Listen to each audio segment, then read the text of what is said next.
Welcome to today's version of Glad You Asked. We're going to go ahead and get started, although there should be a few more joining us along the way. So as usual, we start with a few reminders, and those reminders include that your CE should be done by now. KW Central Policies and Procedures, we request that you complete them by May 31st. So that you will definitely meet that June 10th deadline. So if you have not got them finished yet, you still have about 8 more days, but we don't want you to wait till the last minute so that your license will not go inactive. And so just a reminder, June 10th is the commission's deadline for your CE. Make sure you take the right CE. If you're BIC or BIC eligible, you want to take the BIC up. If you are not, you want to take the Gen up, and then, of course, an elective. Hey, Alice, good to see you. All right. And then after you complete your CEs, don't forget June 30th is the deadline for your license renewal. If you do not renew your license on June 30th, you will actually have an expired license. You will not be licensed to practice real estate anymore. So it's important to make sure you make that deadline as well as the CE completion deadlines. All right, so just a quick reminder for those two. When you renew your license, you are going to be asked a question. We've had a few agents to ask about the certification that you have to sign. That certification is simply related to if you've ever been under investigation for having the wrong classification of employment. So basically W-2 when you were 1099 or vice versa. So that's what that is related to. Okay, so just make sure that you understand that question so that you can choose the appropriate answer to that question. All right, a couple of other reminders before we get started on today's topics. If you need documents signed by the BIC, we have said this many times, but just a quick reminder for you because we still have a few agents that are not doing it correctly. Make sure whatever documents that you need are already prepared to be signed, and you send them to brokerinCharge832@gmail.com. And that is only after you have all the other signatures. So if you have to sign it, if your clients have to sign, whoever has to sign, make sure all signatures are in place first before you send the document for that BIC signature. So just a reminder on how to make sure that you can get those documents signed in a timely fashion. We have a lot of agents that are wondering why they're not getting signed, and they're sending documents that haven't been signed by anybody yet. And so just want to make sure you understand the proper order in which you need to complete those documents. All right, any questions so far? Okay. So number 4, May was Mental Health Awareness Month, and we were hoping to have a mental health event where we could have someone to come and talk to you all about mental health. It looks like we didn't quite get a chance to get that arranged for you in time in May, so to speak, but we did just want to review a couple of mental health items for you to consider. And this has been a very tough market. And in fact, it's been completely unprecedented. So just a couple of things to help you as you are preparing for the shifting that we're going to be talking about a little bit later, and what's coming when it comes to mental health and mental health awareness. Make sure that you're taking time to take care of yourself. You could do a mental health activity in just a few seconds by taking a walk or stopping to breathe in the middle of a very emotionally charged situation, especially with clients or what have you. We want to encourage self-care. Make sure you stay up to date on your doctor visits. Again, taking care of yourself. You have to do that if you're going to take care of anyone else, especially clients. You also want to consider, if you haven't been doing so lately, healthier eating habits. You know, the closer to nature, the better. So we want to recommend making time in your schedule for yourself, for your health. Healthy eating habits, making sure you get some exercise in. It's getting really hot out, so really good time to get out there and get some walks or bike rides or something like that in. And just really want to encourage you to schedule into your time and into your lives good and healthy habits to take care of yourself while you're working so hard to take care of your others, clients and families or what have you. All right, so just wanted to just briefly touch on the importance of taking care of yourself, taking a break, taking a moment, stopping and just breathing. And make sure that you keep that in mind. Your mental health, as well as your physical health, is very important, and you need to take some time out and take care of yourself. All right. Now, today we are going to cover four and more policies and procedures. Remember, the document has over 40 of them. So we just do a few at a time each glad you asked. And so we're going to cover numbers 9, 10, 13, and 14. And so I'm going to swap over my screen and we're going to just read through those 4 policies and procedures together. Number 9 is a little bit lengthy. I just want to warn you now, but it'll take about 2 or 3 minutes. And then the other 3 are very brief. Okay. And so if somebody who's on screen will give me a thumbs up when you can see the policy and procedure document, I would appreciate that. I am sharing it now. Can anybody see it? Can you see? Yep, Alice. Okay, thank you. All right. And so I have on here policy number 9. That's our computer usage policy. And with it being June, a lot of kids are out for summer breaks and such. So just wanted to give a quick reminder about the computer usage policy for our computers in the office. All right. And so the policy number 1, computers provided by the company in the offices or otherwise generally are for business, for KW agents only. So non-KW associates and children are not allowed to use the company computers. So just remember that if you bring your kids, over summer break, bring their own devices or what have you, but remember the company computers are for agents and primarily for business. Agents and employees can use company computer for personal word processing or internet browsing only if no one else in the office needs to use it for business purposes. So if someone does need to use it for business reasons, then the one using it for personal tasks must stop and give the computer over for the immediate business access. So again, just making yourself aware, if you do use the company computers, and they're not being used for business purposes, you should turn it over if someone needs to use it for that purpose.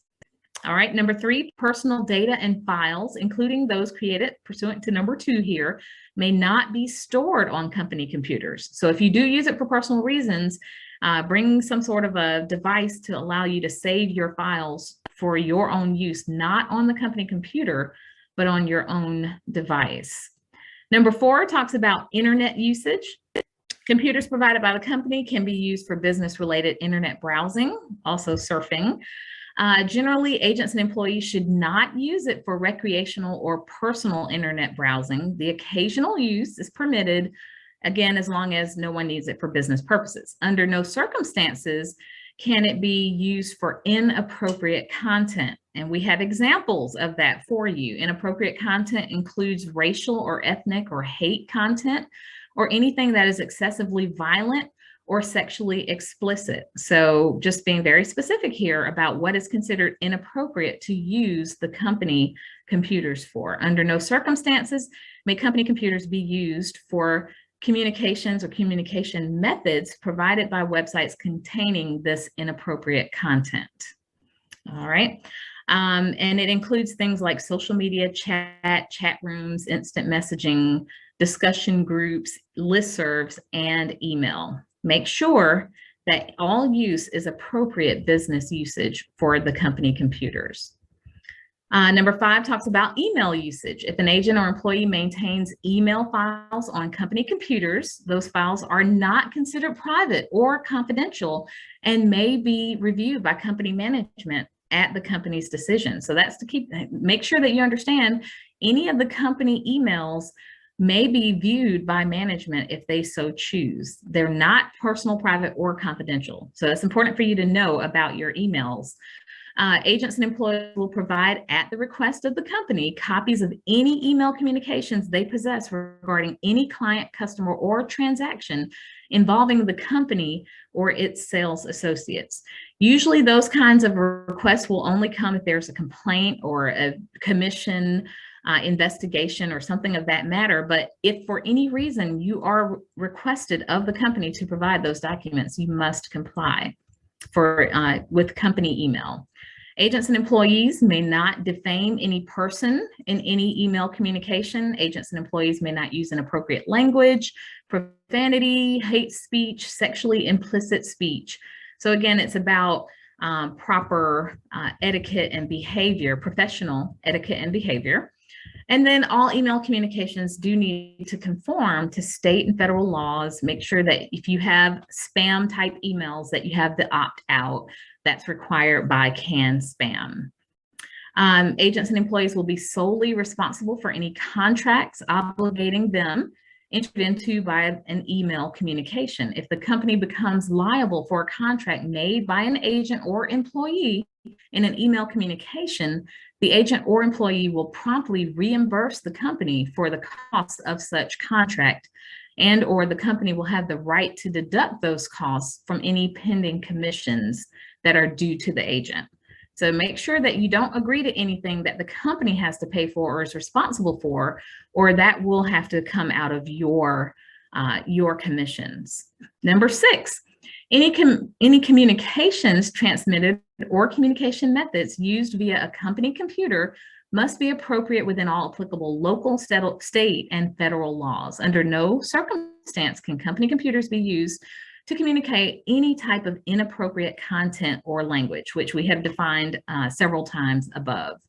Number 7, agents and employees must obey all applicable laws and regulations in business and personal use of the company computers, including email, social media, internet browsing, and that includes being careful about copyright and trademark and not participating in defamation of character, libel, slander, fraud, or any misrepresentation. Okay, so be careful about your communications, what you're communicating, and just don't talk about people. Remember, in real estate, talk about the property, not the people, and that will keep you out of a lot of trouble. Number 8, privacy. This is important to make sure that you understand. Because the computers and communication systems, including anything on the network, are company owned, all material, communications, information usage may be monitored and regulated by the company in any way, method, or manner that the company deems necessary and appropriate. So we want you to be aware that your communications through company email and company computers will not be considered to be private. Okay. B, no agent or employee shall retain, maintain, or own any rights to any information or communication stored or routed through company computers. And finally, C, no agent or employee shall have any privacy rights regarding any information accessed, created, communicated, transmitted, or activity conducted using company computers, regardless of their reason for that computer use. So I'm not sure if any of you all have read over that computer policy before. Certainly, we hope that you have. We've had these policies and procedures out for some time.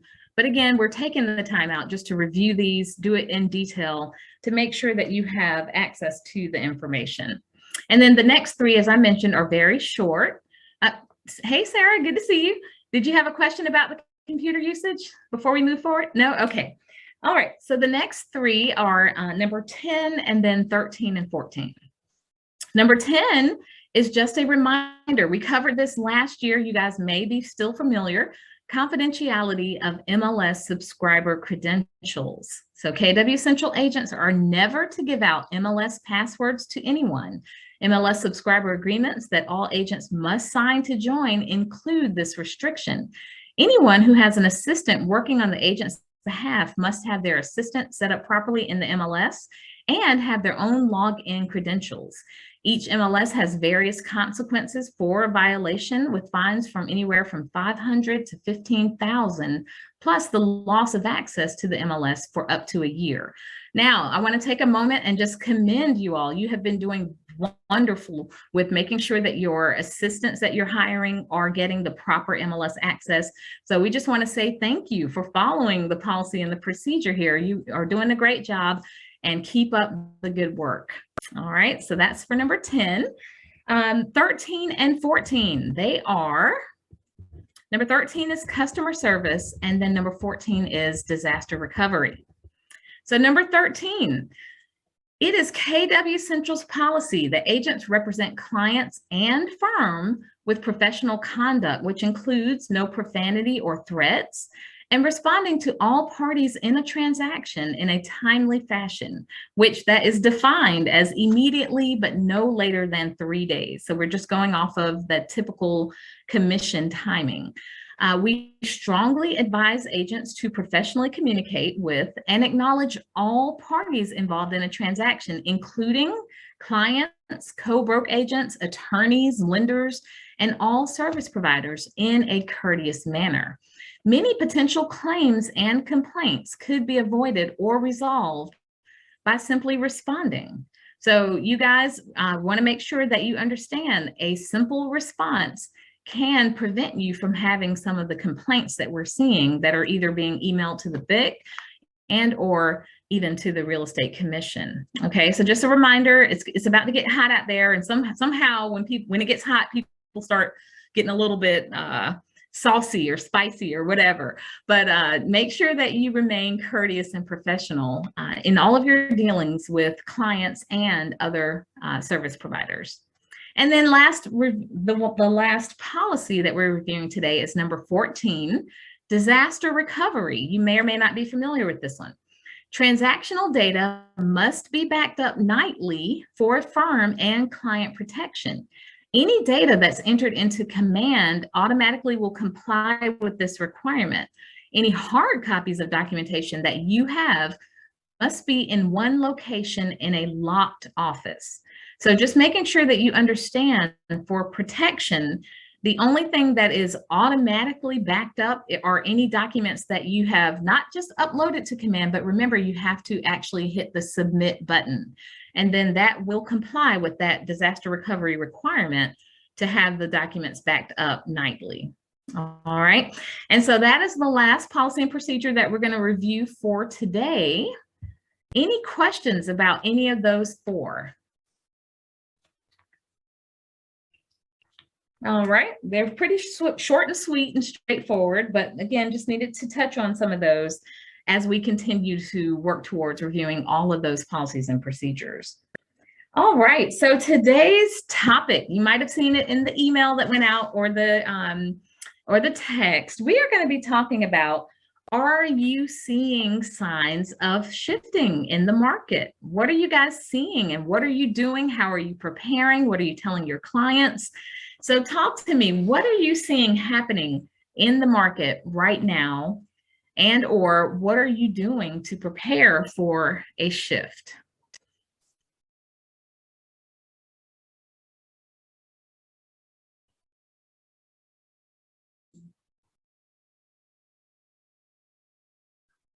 Hi, Judy. I saw your mute come off. Okay, I'll start. Okay. Yes, I think I'm starting to see that homes don't necessarily fly off the market the first weekend when you push the price. Because I thought myself this past week with a home on which I should have followed my gut. And for a bunch of different reasons, I pushed the price a little bit, and I thought, well, you know, you can kind of price things wherever these days. So I did, and I got a lot of showings, a lot of traffic at an open, and no offers. I dropped the price immediately, and that next weekend it went under contract. So, and I was talking with another agent, and she's seeing the same thing in this kind of, and these are about $1 million price point. She's seeing the exact same thing, that we're in the recent past, we could put a price tag on and get even that price point sold. Not so much anymore. All right. And this has literally taken place in just the last, what, month? About a month or so? Yep. Thank you for sharing that. Thank you very much. Who else is seeing some changes, some slowing, some shifting?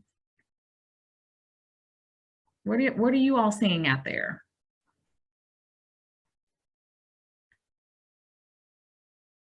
Okay, no one else yet has noticed maybe. All right, well, that's what I wanted to talk to you about. So I'm glad that Judy has shared her experience. And what I'm finding, even in my own practice and experience, is that the market does appear to be showing signs of slowing. So like Judy said, especially, these sellers that are jumping out there and trying to test and see what they can get, it's not being snatched off the market like it was just a month ago, or certainly 2, 3, 4 months ago. But there are signs of slowing. These signs are due to several factors, including the interest rates. I mean, yeah, the interest rates rising. That's one big one. But also there's timing issues happening. Kids are getting out of school. Parents are busy right now. You're going to see a lot of different factors that will affect what's happening with the homes that you're putting on the market. But be aware that we are starting to see a slowing. Now, by no means should you be afraid that you're not going to sell any houses, but they may not go day 0, day 1, coming soon, like they have been for several months. You might actually have them on the market for a week or 2. And I know that sounds kind of crazy, but that's still really good in real estate, because keep in mind, this market that we have experienced is really unprecedented, and it's not a natural or normal market. So begin to prepare for things to get a little more normal in this market. Now, you may see, Judy mentioned the price point that she was talking about with what she's experiencing here. In the more affordable price points, you will still see very quick movement. But as we're getting to about that $500,000+ mark, we are starting to see a little bit of a slowing. And while they still will sell, it's not immediate. We're seeing about a week or 2. So begin to prepare your clients as you're talking with and preparing for listings, not to expect the overnight sale, but maybe expect to be on there for a week or 2. They're still getting really decent prices. They're still getting above market values. All of that is still happening, but it is beginning to slow. And we are anticipating that the market values are going to normalize here within the next couple of months. Okay. And so just be prepared, pay attention to the signs. Remember, real estate does follow behind and lag the business. So be conscious of businesses and what's happening in the areas that you're working, because real estate follows the business cycle. And so just pay attention to the signs that are around you and prepare yourselves for adjusting for what's coming in this market. All right. So what are some ways that you can prepare? What are some things that you can be doing right now as we are experiencing the beginning of the shift? Who has some thoughts or some ideas?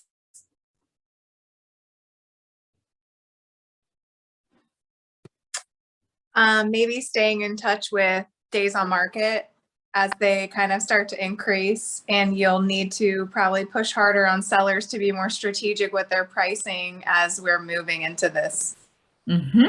Excellent. Thank you, Sarah. So be aware, pay attention to your MLS metrics are priceless, you guys. Run searches. I did one today for a listing that I have coming on tonight. And be prepared to bring that data to your clients. Show them the days on market are starting to rise in just this past week. Show them what the prices are doing right now, and set their expectations to be a little more realistic, because that's where we are heading, to more realistic pricing. So they can still they can still test the market, they can still get a really good price now, but that might not be the case even in the next month or 2. So, tell them that things are changing, show them the facts, show them the data, and prepare them for the market that is ahead. So that's really great. Pay attention, stay up to date on the metrics. What else can you do to prepare? You want to stay busy. You want to keep your pipelines full. What should you be doing?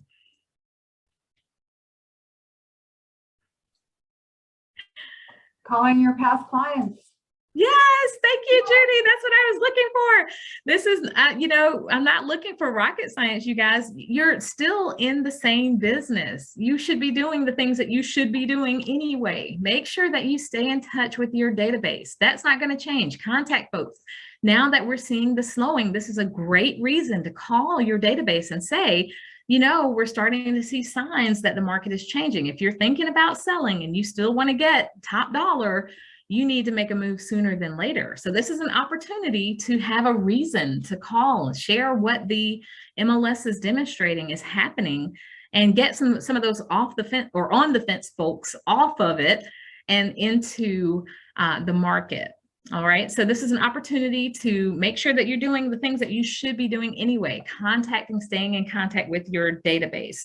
So remember, even throughout the shift, throughout the changes, to stick to the basics and stay in contact with people and educate them on what's happening right now in your market. So make sure that you stay top of mind in people's mind and encourage them per actual data on what is happening in their neighborhood or in their area. Okay, what else can you be doing right about now to prepare you for success in the coming market? What's happening now? Who knows what's happening this week, in fact? Rates are going up. I don't know. Are rates going up again? Well, that's constant, isn't it, Judy? Okay. Actually, believe it or not, I heard last week that they actually had a slight decline in the rates from some of my lender partners. So they had been going up so fast that there was a slight adjustment just last week, but I don't think that they're planning on continuing to go back. I think it was just a general, and maybe it was related to the holiday, who knows why, but keep an eye on those rates and see what's happening there. But what I was going to say is, for those who are familiar with KW and KW offerings, Bold is happening. If you're a bolder or if you have never been there or thinking about it, Bold will really challenge you. It'll get you out of your comfort zone. It will make you make those calls and get in contact with your folks. So there's a lot of good that comes from attending Bold. It's all about your mindset and changing your mind and your actions so that you can improve your business. And so if you hadn't thought about it, the first step was just last week. No, this week. I don't even know what week it is anymore, you guys. I need a vacation, right? Teresa just got back from hers, so I'm getting ready to go on mine. Woo! But make sure if you haven't, if it's something that maybe is something you've been thinking about or trying, consider Bold, because it really is something that will change your mindset and your actions that will prepare you to continue to have a strong pipeline. Okay, so if you haven't already, think about it. The next thing is preparing your clients who will be caught in this shift. So as we're beginning to see the prices begin to kind of come down and normalize a little bit, how is that going to impact your clients? What will happen to sellers and buyers as we are beginning to have this adjustment in the market? How do you think buyers are going to be impacted, and what should you be advising them to do?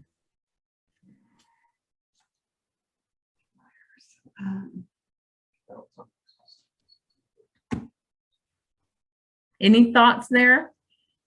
I'm just seeing buyers have a wait and see attitude and are hoping that the market slows down for them. So, okay. All right. So some buyers are wait and see. They feel like it's going to change. They're trying to hold out. What else? So I think I would not be encouraging these whopping numbers like we were before to beat out so many others, because there may not be that many others. And so many buyers are getting burned out that it might be worthwhile, those that are sitting on the sidelines, to say, well, maybe now is the time to step back in before the rates go up further, because maybe you'll face less competition. Okay, good. So letting those buyers who might have been a little bit burned out from the crazy competition know it's not that bad anymore, that the numbers have come down. I don't know if you guys in your actual practice or if some other agents have been telling you, they're not getting 50 and 100 offers anymore. They're down to 2 or 3 in some cases.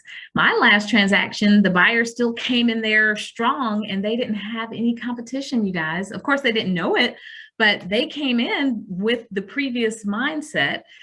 And of course, they obviously won the bid, but it really is changing. It's really, I see Sarah really, cracking up here, but understanding that they are right at that cusp where things are changing, and making sure that you're on top of that and you're not advising your buyers for things that worked, a month or 2 months ago when it's a different market even now.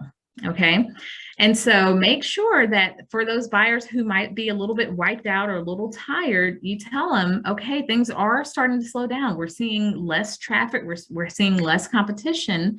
And then the numbers are not as high. If you just do an MLS search on any area that you're in right now, the prices that were listed versus the prices that they actually are going under contract for are shrinking. I've seen that in the actual MLS data. So they're not having to jump as high to win the bids. And so it is encouraging for buyers who maybe were a little bit tired of that previous market, that they can start to get back into buying mode now. Okay, so make sure that you are on top of it. From the seller side, you should be saying sell now if you still want, top dollar. On the buyer side, you can tell the buyers to get back into the market now, and they don't have to jump as crazy, and they're not going to have as much competition. Again, keeping in mind price point, it's still a little crazy in the affordable. Anything under 300 is still really crazy right now, but even that is coming into more of a more reasonable and more normal type of feel. Okay, so keep those things in mind as you're preparing for just the next week or so in getting ready for all the properties that are likely to come on the market for folks that are out for summer break and things like that. Okay. And let's see here. Continue to educate yourselves. Make sure that you are aware that a shift is occurring. And now let me ask you this. What happens when it shifts from the seller's market? Once that shift occurs, what market do we go into? What's coming? A buyer's market. Okay. So for those who maybe haven't shifted from one to the other before, be prepared for how that is going to work, and so we're going from sellers being able to sell property in any condition, making no repairs. They don't have to pay any closing costs. They haven't had to offer home warranties. These sellers have really had it good, right? Well, those things are slowly and surely about to go away. We're going to get to a point where the sellers are going to now be competing for the buyers, and instead of the buyers competing for, to get the one house. As we begin to shift towards the buyer's market, some of those things you're going to see come back. The sellers are going to have to start making repairs. They're going to have to make sure the house is at least in reasonable and habitable condition. The sellers may have to start offering to pay some closing costs again. They may have to offer home warranties again. So be prepared and watch for what happens as we shift from the seller's market, what I call the super seller's market, into and towards that buyer's market. Because again, it's like the tables turn. But again, in real estate, this is actually normal. Real estate is cyclical, and this is what we expect.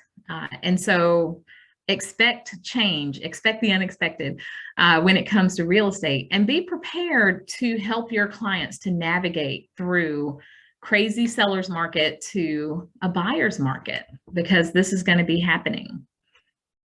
All right. Any questions? Hey, Beth.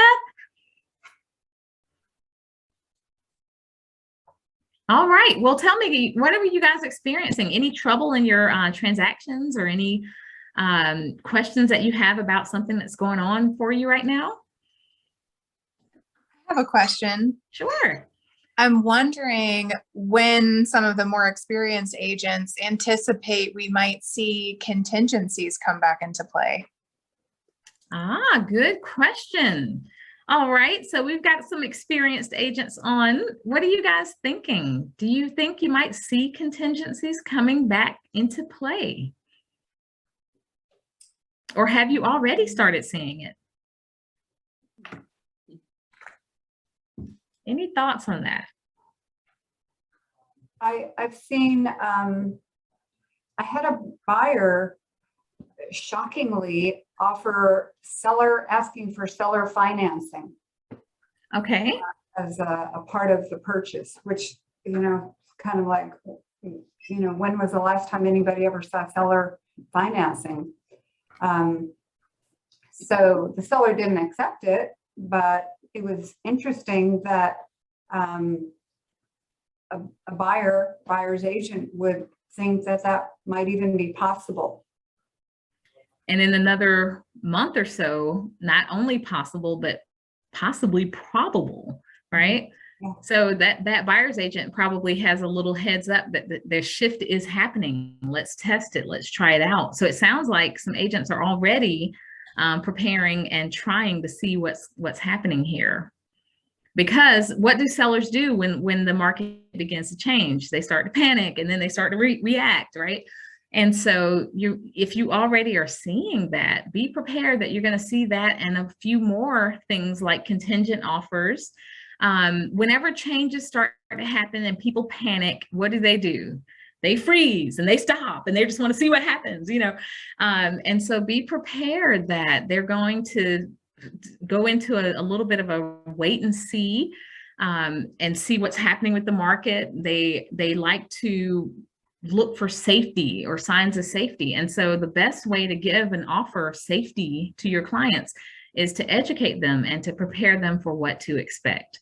So now, Sarah, for your question, as far as contingent offers go, I've seen, even in this crazy market, I've still seen some agents try them. They might not get them accepted, but there are agents that have still been trying contingent offers just to see what might happen and when the market seems to be turning, okay? And so if you're thinking about those, I wouldn't discourage trying it. Because you might be surprised that you'll see those being accepted again sooner than later. Okay.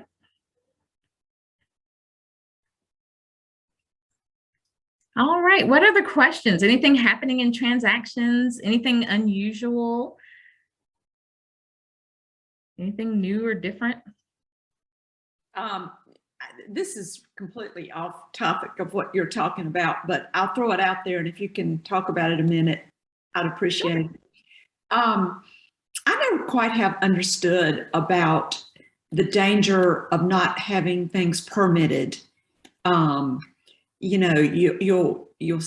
have a seller and he's done an addition, and or maybe he didn't do the addition. Maybe it was done right before he bought it and nobody knows whether it's permitted. And what is the deal about permitting? Okay. Well, Beth, thanks for asking the question. So when it comes to permits, the reason that they're even a thing, if you will, is that they are designed to have a minimum specification of things that have to be in place for health and safety reasons. Okay. So permits are for safety of the property and to make sure that whatever work was done has been done in a safe manner so that the future owners don't have to worry about electrical wiring that was left live behind the walls and it catches on fire in a year or two, or plumbing that wasn't done to code and a leak springing and flooding out the whole property. So the permits are designed for health and safety, especially, and for protection of the owner or the occupant of the property. Now, when it comes to you all as real estate brokers, your duty is to discover what is the status and to disclose that. So it's not your duty to fix the problem if it's not permitted, but you have to discover and disclose what is the status of the permitting. Okay. And then it's up to the buyer once they understand that there's space that has not been permitted. It's up to that buyer to determine if they're willing to take that risk, if they believe that it's been done in a workmanship-like manner, because they don't know. And I'll tell you that the counties, they used to offer like retroactive, like you could cut a hole and they could check and see if they felt like the permitting or the work that was done to code. They do not offer that anymore. The counties, if you have property or any work that's been done where it's been finished, the counties are now requiring you to take it back to the studs if you want a proper permit. And so buyers and sellers need to be educated and aware of that, because it would cost the buyer quite a bit to take a completely finished space, rip it all back down to the studs to make sure that they could have it properly permitted. And so they need to know those things if they are considering buying a property that has unpermitted work done. Alice. Yeah, you just said that they're no longer retroactively permitting. Most counties. Now you do want to check for, depending on which one you're working in, but the majority of the counties in North Carolina have stopped within the past 5 to 10 years doing the retroactive permits. Well, I sold a house in Alamance 2 years ago, and they were still allowing retroactive permitting, but it's a pain in the, I mean, like you say, and counties are different. Like Orange County. Orange County used to allow you to cut a hole in the wall to see that the wiring was done correctly. Now they want all of the sheetrock removed. Right. And that's what I'm saying. So everything. I mean, they will do it. They will retroactively permit it, but a lot has to be done in order for that to happen. Right. And so you need to check with your county to see, because there are some that won't even do that anymore. There are some counties that are just saying, no, we're not doing any retroactive. You have to start all over if you want a permit. So yeah, so make sure you're checking with your county, the county that the property, the county in question, to find out for sure what that county will require, and you disclose that to any potential buyer so they know what they're getting themselves into. Amandalyn, I see your, oh, okay. Beth, you have another one? I was just going to ask, so if somebody is selling their house and there was an addition done and they don't know whether that addition was permitted, it would be on file with the city if it was permitted, and how far does that go back? I mean, 25. It doesn't go back that far, Beth.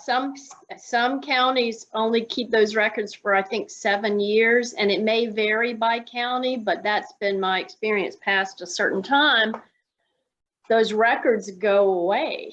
And so that it's really problematic. And this is probably something we'll see in the shift as well, that there may be more hesitancy or a pushback from buyers requesting things to be retroactively permitted, or some sort of, I don't know. It could be an issue. I didn't sell a house in Chapel Hill that the buyers who did buy it, an attorney who should have known better, didn't have it permitted. They had to redig 3-foot deep footers for the carport. They had to rip out sheetrock in the garage that was turned into an office to expose the wiring and everything to get the house retroactively permitted. Yeah. And it can be an insurance issue. If it's not permitted, the insurance won't cover it. Is that right? I don't know. That is something that would need to be investigated. So we can't really advise as far as like what other providers will do, but you certainly want to point your clients in how to investigate it. If an insurance company will not insure the property, that's something that they need to know during their due diligence, right? Amandalyn.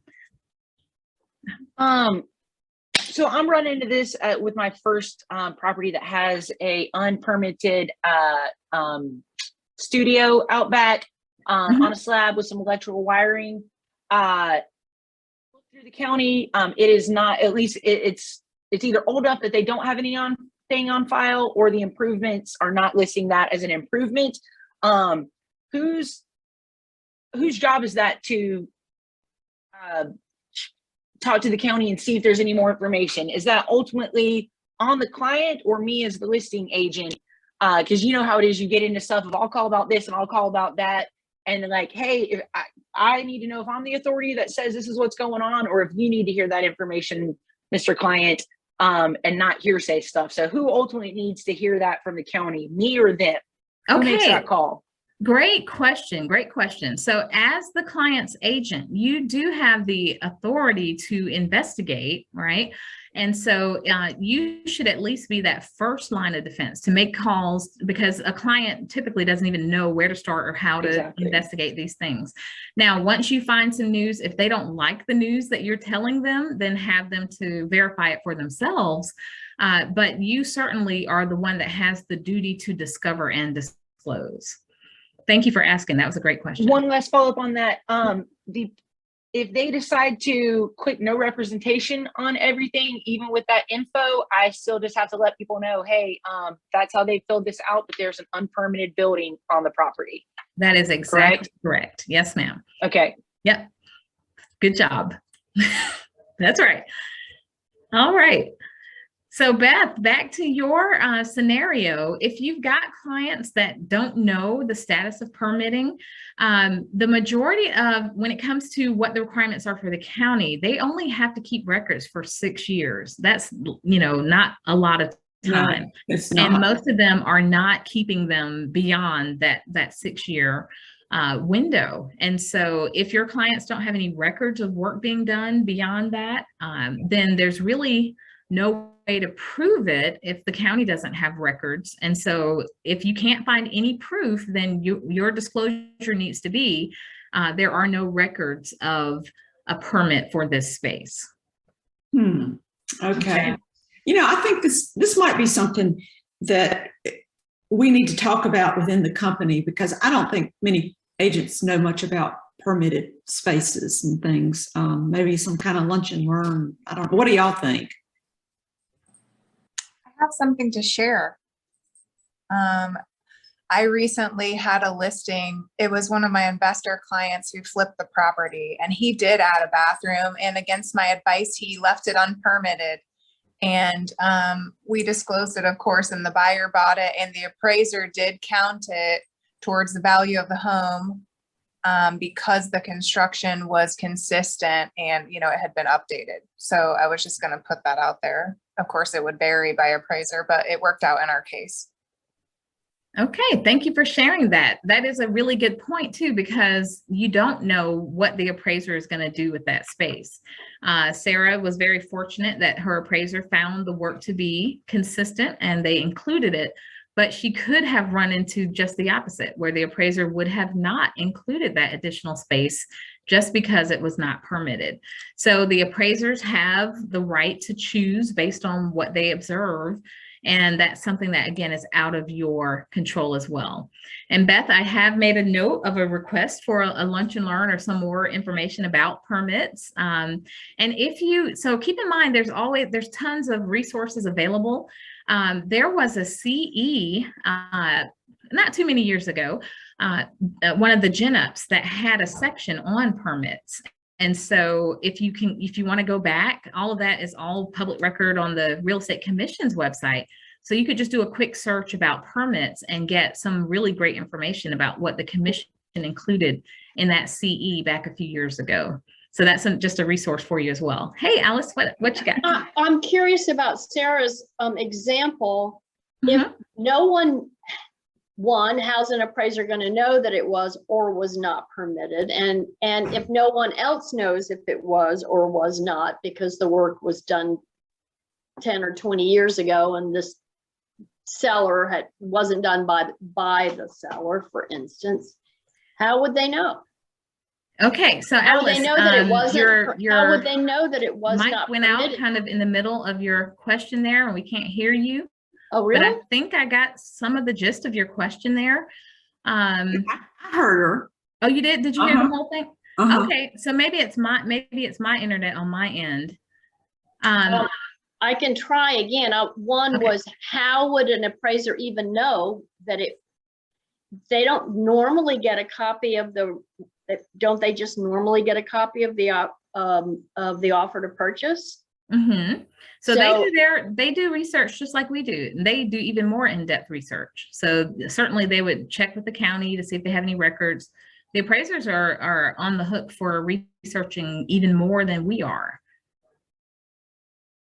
But if they don't find any records, then it's up to them to decide if they believe that it's worth including or not. So there's not a standard set that says they have to or that they can't.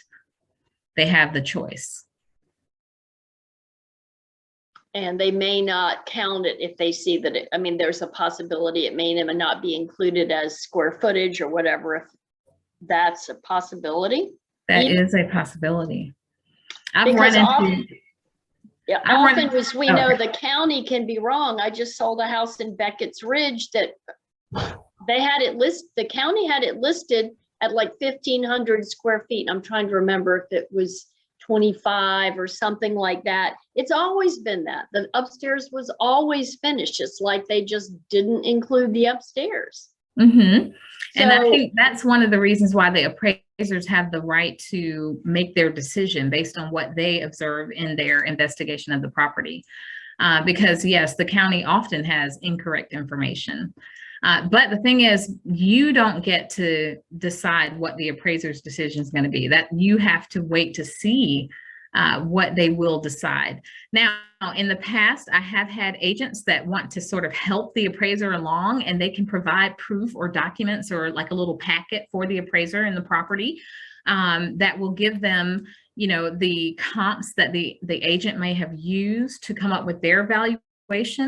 They can give the appraiser additional documentation of the work that has been completed and include, you know, what was completed or copies of the receipts and work orders. So I've seen agents provide information to appraisers to help them come to a conclusion that might be more favorable as far as the status or the work in a property, especially if there's questions about if it's permitted or not. Sarah. Would it be helpful in an unpermitted space for an appraiser to receive the prints from the building? Do you think that's helpful information, or? I don't think it's not helpful. I think anything that would give more information for that appraiser to consider would be helpful. Yeah.